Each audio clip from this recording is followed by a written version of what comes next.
Presta atenção que é uma aula realmente, é um assunto importantíssimo. E nessa época do ano, aumenta, né? Recorrência maior com esse calorão, né? E a gente sabe que tem que ter alguns cuidados importantíssimos. Então a gente convidou ela, que é ginecologista, a doutora Natália Castro, bem-vinda mais uma vez. Sempre um prazer recebê-la com as suas aulas, né? Que maravilhosas. E hoje, com uma ilustração de Juju, nossa produtora. Um beijo, Juju. Ô, gente, tá bonitinho demais nosso varal aqui. Ai, ficou tão fofinho, olha né? Só, olha que feminino esse nosso momento, doutora. Porque falar desse assunto a gente tem que trazer para esse nosso universo feminino. E queria até que você iniciasse. Já já a gente vai contar um pouquinho de alguns sintomas que estão escondidos aqui atrás dessas lindas calcinhas. Mas queria que você explicasse de fato o que a gente tem que entender de candidíase, já que a gente está falando de uma infecção fúngica, certo? Sim. Primeira coisa muito importante que a gente sempre deve sinalizar. A candidíase não é uma doença que se pega. A gente tem o fungo que coloniza toda a flora vulvovaginal e algumas condições fazem com que ela passe de uma colonização fisiológica, ou seja, natural, para uma infecção.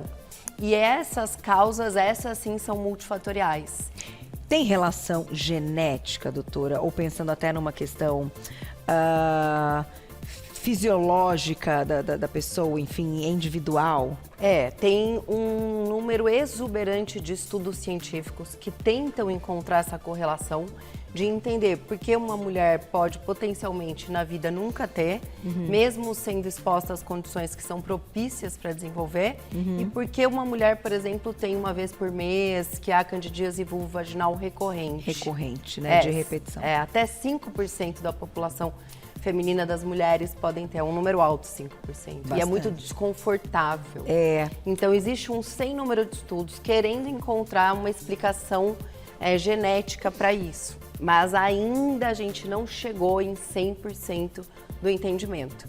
Tá. Não dá para saber exatamente, então dizer assim, certeza, o porquê algumas mulheres vão ter Existem essa algumas proliferação. Condições clínicas, imunossuprimidas, mulheres com diabetes, mulheres que estão passando por alguma situação clínica do corpo dela que não está no controle. Uso crônico de corticoide, quando você é exposta a uma situação hormonal que também é patológica, mas assim, uma pessoa que é normal, uma mulher sem nenhuma outra comorbidade, de outra mulher que tem com frequência e essa não, a gente ainda não consegue ter essa explicação. Tem idade, uma idade, uma faixa etária? Menacme, que é o período do ciclo menstrual, quando a gente está fértil. É muito frequente. Mais comum. Vamos começar então com alguns sintomas, porque essa parte é bem desagradável, né, doutora? Sim. Então já vou colocar um primeiro aqui, ó. Quando a gente fala de um ardor, não é normal sentir ardor nessa região. Não é normal. O fungo, se a gente lembrar, o que a gente sabe, para ser bem simples, é uma micose. E uma micose, ela pode dar fissuras no tecido. Ela faz com que a gente perca essa integridade do tecido vulvovaginal. Também muito importante a gente pontuar que o órgão sexual feminino ele é constituído pela vulva, que são os grandes lábios, os pequenos lábios, que são o nosso órgão genital externo, e a vagina, que é interna. E a cândida, ela pode afetar tanto a vulva, que é a externa, quanto a vagina, que é o tubo interno. Então, os sintomas dependem de onde mais exuberantemente eu fui infectada. Entendi. Ou seja, a infecção está mais proliferativa. Mas é mais comum que acometa as duas partes? Sim, é muito mais comum, mas também pode ser diferente. E o ardor é muito frequente quando a gente tem cometimento de vulva. Então, por que é importante? Porque às vezes a gente tem uma candidíase vaginal, que é o tubo rugoso, e não externa. E aí eu não tenho ardor. Aí eu vou ter mais o sintoma da secreção aumentada. Ah, entendi. Vamos falar então da secreção antes do próximo, que é importante, né? Quando a gente fala, até, eu acho que muita gente tem dúvida, quando a gente fala o que é normal, né? Porque o corrimento é uma apresentação, a candidíase é outra, uma calcinha mais úmida por nenhum desses motivos é outra. Sim. Né, doutora? Então, o médico, para ele ser eficaz, para ele ser efetivo, o primeiro paciente tem que internalizar o conhecimento, né? Então, é muito comum, às vezes, o paciente fala, doutora, eu tô com corrimento, e aí você examina, é uma secreção fisiológica. Então, ter secreção é totalmente natural e faz parte do órgão genital feminino. O que a gente consegue diferenciar é quando eu tenho uma mudança desse padrão de secreção. Então, uma quantidade aumentada, uma quantidade numa variação que não é o seu normal, um odor diferente, né? Não necessariamente fedido, mas um odor diferente do que você estava habituado. Uma secreção que a gente costuma falar de bifásica, parece um queijinho cottage. Ela tem uma parte sólida e uma parte líquida. É muito característico da Cândida. Diferente do corrimento. Sim, que aí é natural, é fluido. E diferente do período de ovulação. Que é uma clarinha de ovo. Aí olha, é bem loucura. Transparentezinha, fluida. Olha isso, gente. Vou pro próximo aqui. Já tem perguntinhas do público no @VocêBonitaTV. E aí a gente pode falar também de uma vermelhidão. Mais uma vez a característica da micose, do fungo. Então, quando o fungo faz uma contaminação na pele, a gente perde essa integridade natural do tecido e aí podem aparecer mini fissuras que podem dar muito ardor, vermelhidão, que é um resultado dessa infecção mediada por mastócito, que são exatamente a mesma mediação de quando a gente tem uma alergia intensa. Por isso que pode dar um edema, que é aumento local, uma vermelhidão intensa do tecido, uma perda de continuidade que formam as microfissuras, um prurido intenso, que é uma coceira exuberante, que eu acho que eu já falei. Vou puxar mais um. E aí, doutora, eu vou te deixar uma pergunta que é o seguinte, ó, aqui, ó, coceira intensa também. Sim. Está tudo como consequência desse aumento da colonização local que vira uma infecção. E quando algo desse tipo acontece, as mulheres fazem o quê? Querem fazer aqueles banhos de assento e lá vai, parece que aquilo vai aliviar. Quando a gente está falando de candidíase e a gente sente ardor, uma vermelhidão, uma coceira intensa, o que a mulherada faz? Banho de assento, famoso, né? Vamos lá fazer um banho para ver se alivia, doutora. Isso tá certo? Não. Não tá certo. Com os banhos que as pacientes estão acostumadas a fazer. O que a gente tem cientificamente documentado que alivia é com bicarbonato. Tá. Então você não vai agredir, você não vai fazer mal. Tá. E o seu médico é que tem que fazer o diagnóstico. Mas fazendo o de bicarbonato, a gente não tem perigo de causar nenhum tipo de dano. Doutora, no primeiro momento que isso aqui aparece, que acaba sendo muito rápido, parece que a piora, ela é rápida. E à noite, né, Carol? Ah, sempre, né? Na nossa no final vida, do mulheres, dia, à noite. é tudo de madrugada, né? Infecção urinária, exato. Tudo tem que acontecer de madrugada. E aí, o ideal é procurar ajuda nesse momento, não deixar o tempo passar. Sim, por isso que a candidíase é a principal queixa nos pronto-socorros de uma patologia menor. Tá. Até 75% das mulheres vão ter e 5% é recorrente. Entendi. Então, é muito importante o seu médico fazer o diagnóstico, porque não confunde com alguma outra patologia, porque os sintomas às vezes podem ficar confusos, para fazer o tratamento assertivo e o mais importante de todos, que é a prevenção, né? Que é o que a gente vai falar já. Antes, a gente vai conversar com a querida Janaína Lira, tô morrendo de saudades da Jana, nossa nutricionista, para colocar o assunto alimentação também nesse papo, né, doutora? Porque faz diferença, gente, dá uma olhada.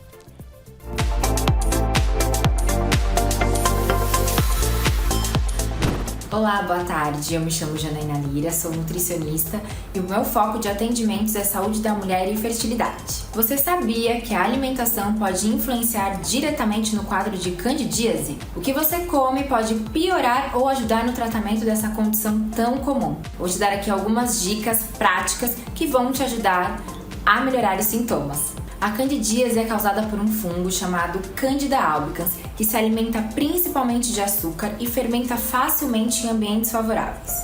Para o tratamento da candidíase, o ideal é evitar ao máximo o consumo de açúcar refinado, que estão presentes em doces, bolos, refrigerantes e chocolates ao leite. Evite também o consumo de farinhas brancas, que estão presentes em pães brancos e massas brancas. Evite o consumo de bebida alcoólica, pois ela também aumenta a fermentação no intestino. E evite o consumo de alimentos fermentados, como queijo muito maturados, vinagre, embutidos e alimentos ultraprocessados. Esses alimentos servem de combustível para a cândida, piorando os sintomas e atrasando a sua recuperação. Para ajudar no tratamento, aposte em alimentos que combatem o crescimento do fungo e fortalecem a imunidade, como o alho e cebola, que possuem ação antifúngica. O coco e o óleo de coco contêm ácido láurico e caprílico que combatem os fungos. Acrescente gengibre e açafrão que são anti-inflamatórios naturais. E os probióticos naturais que estão presentes no kefir, na kombucha natural, sem adição de açúcar, e também estão presentes no iogurte natural. Não podemos nos esquecer dos legumes e verduras, como brócolis, couve, espinafre e abobrinha. Lembre-se, a alimentação é uma grande aliada no combate à candidíase, mas é importante combinar esses cuidados com a orientação do seu ginecologista. Espero ter ajudado. Até a próxima!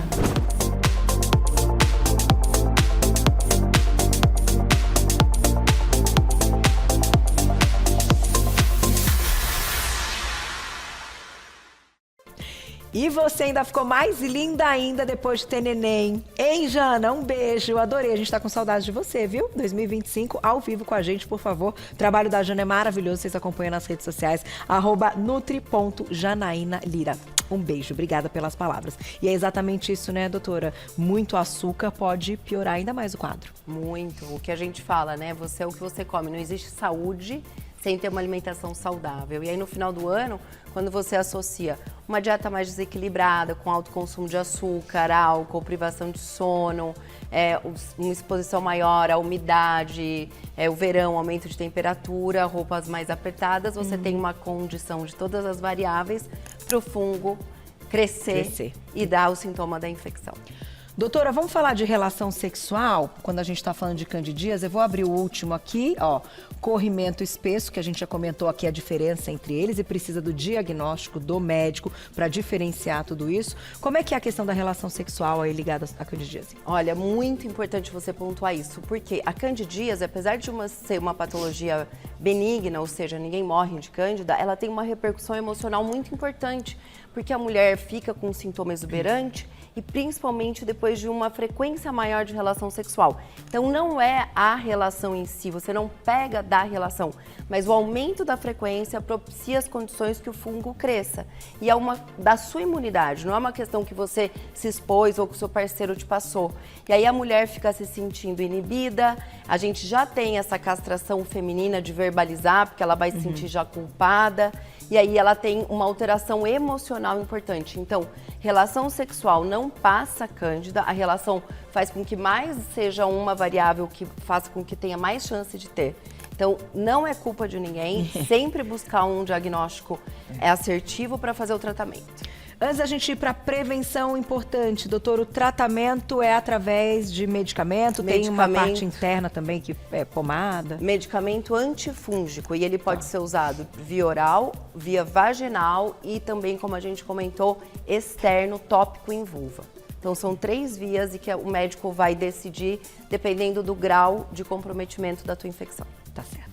Prevenção, olha lá, preparamos um quadrinho agora para o verão. Meninas, printem, não se esqueçam, porque ninguém merece, né, no meio das férias aí, ter todos esses sintomas. Vamos colocar aí na tela para vocês. Olha lá, então, para evitar candidíase durante o verão, evite roupas molhadas, prefira tecidos naturais, higiene adequada e cuide da alimentação. Doutora, aqui as mulheres que têm hábito de usar aquele... Protetor diário. Protetor diário. Ai, eu odeio, peço por favor. Se vocês usarem em mim, então pra mim que não usem. Tem que trocar a calcinha, né? Sim, porque você abafa. É a mesma coisa que eu falo, usar melissa sem meia. Vai aumentar a umidade, vai propiciar o desenvolvimento de bactéria, fungo.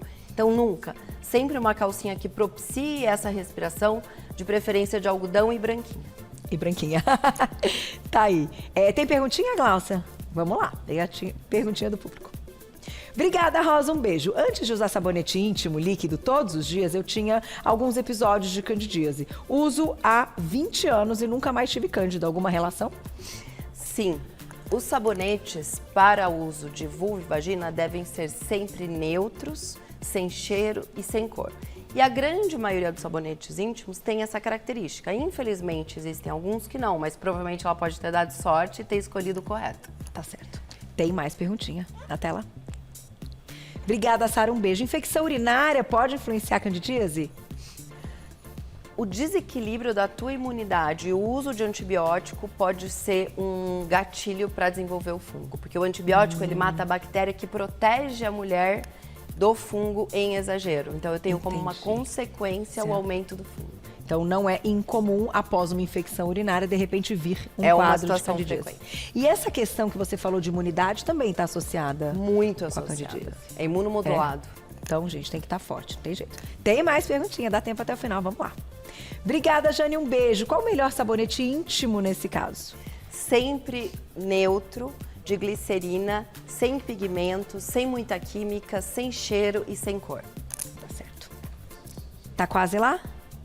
E ó, gente, vamos lembrar então. Sentiu ardor, vermelhidão, coceira intensa, um corrimento espesso, vai procurar o médico para não ficar sofrendo. E eu adorei esse nosso varal, tá muito bonitinho isso aqui.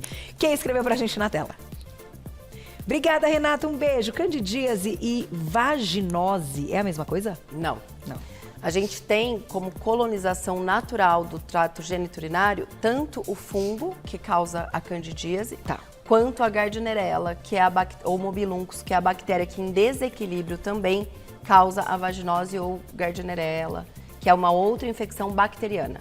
Tá, e que também pode trazer Desconforto queixas parecidas. e principalmente um odor muito desconfortável. Ainda mais do que a candidíase. Sim. Tá certo. Temos um minutinho, dá tempo, olha lá. Obrigada, Michele, um beijo. Como pode ser feito o banho de assento com bicarbonato? 5 litros de água com 5 colheres de sopa de bicarbonato. Tá. Obviamente, uma água que já foi fervida antes, uma água que seja potável. Aham. E numa temperatura, obviamente, morninha para fria. Morninha pra fria, então, quantos, desculpa? 5 litros de água com 5 colheres de sopa 5 colheres de sopa bicarbonato. de bicarbonato. Tá aí, gente, eu toquei nesse assunto aí do banho de assento, porque é o que é o mais comum realmente, né? Sim, e alivia quando muito. aperta. Então, vou deixar o contato da doutora. Obrigada mais uma vez. Doutora maravilhosa. Você encontra lá no @doutora abreviado Natália, @doutora abreviado Natália, lá no Instagram, pra ter, né, todas as informações. Obrigada mais uma vez. Tudo de bom, Muito viu? obrigada.